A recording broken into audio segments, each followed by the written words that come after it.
o que é análise de risco e como fazer uma análise de risco de máquinas na sua empresa. Está em dúvida sobre isso? Então vem que o SOC explica.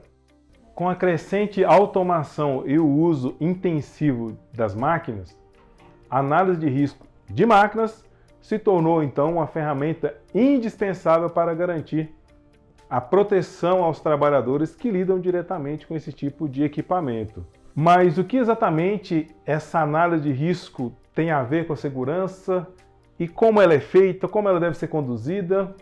Bom, vamos lá, vamos entender mais sobre isso.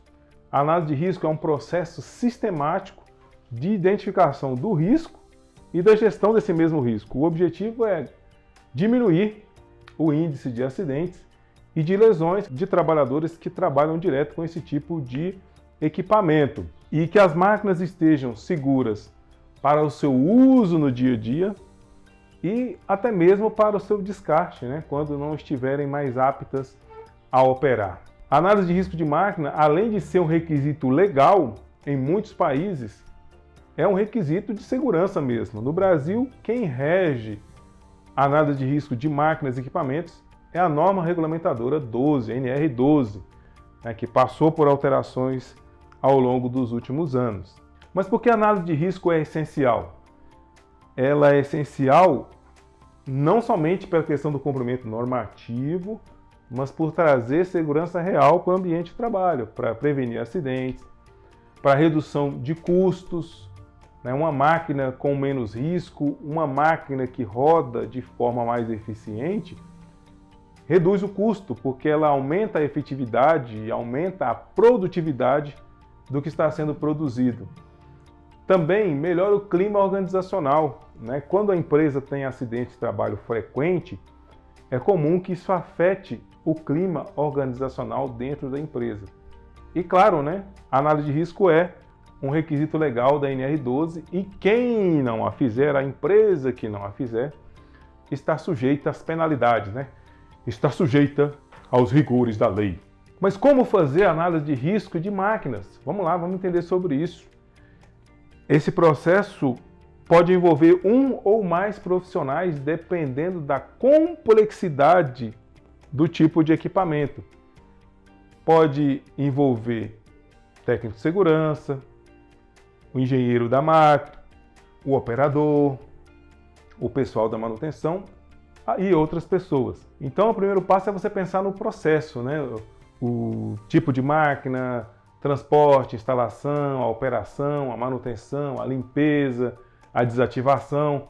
Pensar no processo que será feito e no tipo de máquina ou grupo de máquinas, e depois você vai diretamente para os outros elementos, que são os perigos mecânicos, os perigos elétricos, o risco de choque, os perigos térmicos, quente, muito frio, os perigos químicos, será que a máquina lança alguma substância no ambiente, ou será que tem resíduo na máquina de algum agente químico, de algum agente que pode causar mal ao trabalhador, às vezes até mesmo a graxa, Talvez os perigos físicos, ruído, calor, vibração, iluminação inadequada e outros.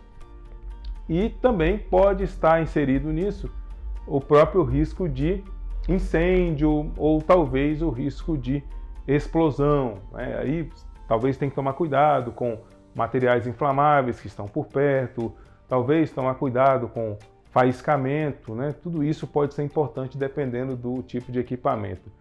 E lógico, como são vários elementos, em muitos casos pode ser necessário você usar um checklist, você usar algum formulário pronto, você fazer inspeções visual. Fundamental você estar em campo, você conversar com as pessoas, você gastar muito tempo para entender o risco do ambiente de trabalho sob a ótica de quem opera o sistema, porque ninguém entende mais sobre o risco do que aquelas pessoas que efetivamente estão com a pele em jogo, digamos assim.